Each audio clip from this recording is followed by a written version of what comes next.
Everyone, it's me again. Today I wanted to talk about logical fallacies, which I mentioned in the last video. Now, a fallacy is the use of invalid or faulty reasoning. Also, it can be something that makes your argument look better without having any real backing to it.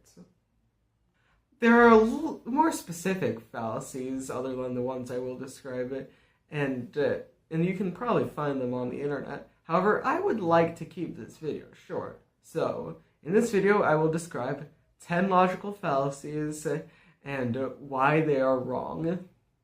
Now, we will start with ad hominem. I think it's pronounced like that. Ad hominem. Ad hominem. Anyways, that is the logical fallacy of a personal attack. Basically, it's when another person's a jerk and says that the person's argument is wrong because of something about the person. Hillary Clinton is so ugly and weak.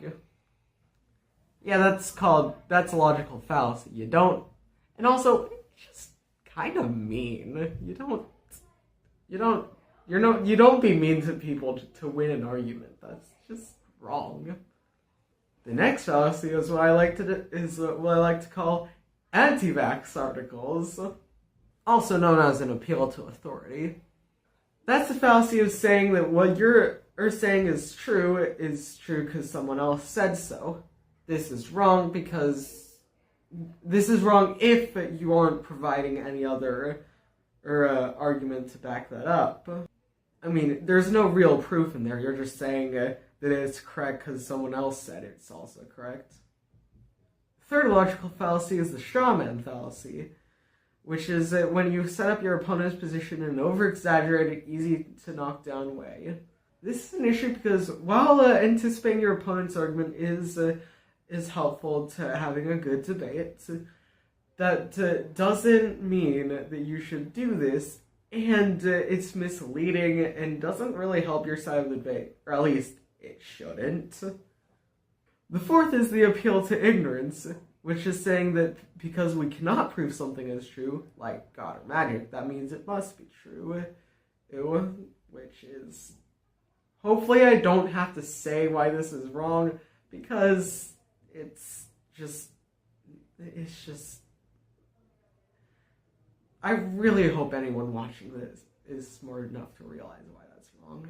The fifth one is the false dilemma, which is giving two options that oftentimes I'm just kind of hinting that your opponent's his option is just bad. And like saying, if you don't support the Democrats, you are a terrible person. Which is not exactly what this is, but it's sort of that. Anyways, that's wrong because it's misleading. Again, a lot of these are built up on just trying to mislead your people listening, I guess. Also, anyone with a rudimentary knowledge of how validity works will know that you are deliberately being misleading. So don't do it. The sixth fallacy is the slippery slope fallacy, or the domino effect fallacy. This is saying that if a course of action is taken, really bad things will happen without, supporting that claim that really bad things will happen.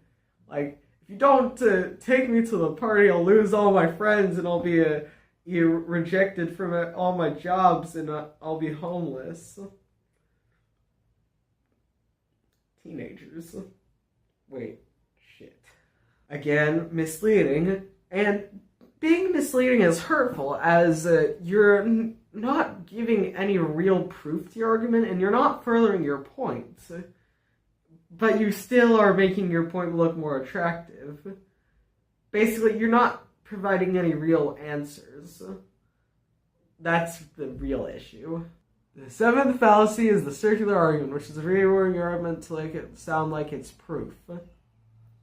This is just wrong, because you can't use an argument as proof, because that's not how arguing works.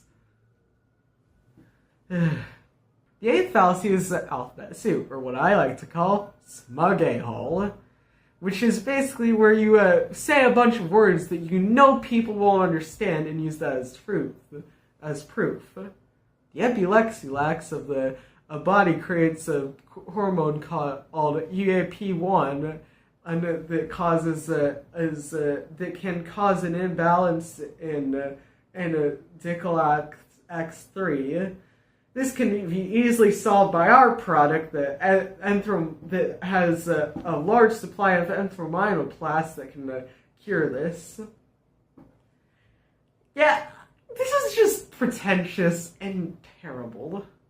Don't do this. Just don't. The almost last fallacy is saying something is right because everyone else says it is. We already covered this in the last video, but remember, philosophy is just asking questions. It doesn't matter whether everyone says it's true. Question it anyways. And so, basically, going against that precept and using it to try and prove your argument is something that you shouldn't do. Final one is the red herring. This is taking the argument and moving it to a different place. Like saying, hey, what do you think about what are your policies on immigration? And I'm saying, well, I don't want there to get to any drugs in here, and because drugs interfere with our kids' education. You care about our kids' education, right? Which is, again, and again, and again, say it with me, misleading. Thank you all for watching. I hope you learned something, and I hope you all have a good day.